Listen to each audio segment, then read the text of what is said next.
Today we're going to talk about some hip hinges. I'm not going to calm down. We've got a job to do today. We're going to look at the hip hinge. Estanis and Paul are going to help me here. So, first off, we're just going to look at how a hip hinge should look, which Estanis is going to demo for you right now. There we go. What are you saying, Paul? Looking nice.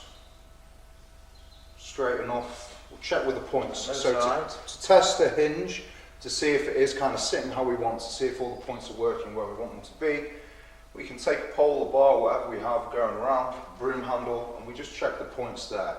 So we're looking, we're attached to the head, we're hitting the mid-back, we've got a nice little gap kind of just around the lumbar, and then we're hitting tailbone at the bottom. All in all, spine's pretty straight, that's what we're looking for. However, most people when they hinge, Estanis, if you could demonstrate, do this instead. And they just drop it all. Knees bend a bit more than they probably should. They end up rounding the lower back, putting extra pressure through the lumbar region, not using any glute, and feeling a lot of tightness in the hamstring. You can come up now, my man. Thank you very much for that. Another thing to look at and to look out for if someone's hinging is what their knees are doing. So Paul, I'm going to use you and we're going to have a quick look at that. In a nice, happy, stable hinge, you're going to find that as he comes down, his knees are still facing forward, his legs are quite braced. There is a soft, gentle bend in the knee, but nothing too much.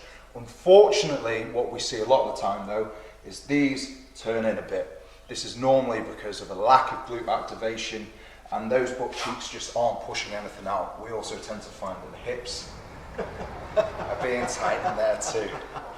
So Paul's going to push against my hand.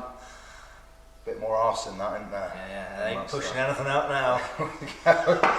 And then as you're driving up, if there's a band around the leg, you can use that just to kind of remind yourself to keep pushing. You're going to have a much more stable drive up. Okie doke, Estanis, help me out here. Who and what can the hip hinge be beneficial for? So I would recommend it for those females who want to have babies before pregnancy, just to strengthen your hips and help with giving birth. And then during pregnancy, because it's gonna help to keep the baby there, keep your back straight, get everything strong to give birth. And then after giving birth, after having your baby, so you can recover quickly and get that strength back to what it was before. However, always listen to your doctor's advice or seek medical advice when dealing with that. But these are some useful thoughts for that process. Anything you want to add, Paul, to the hip hinge that we might have missed today? I think that's enough for people. Cool, awesome. Remember, you want to feel it in your glutes too. If you're not feeling it in your glutes, they're probably not working. Thanks for watching.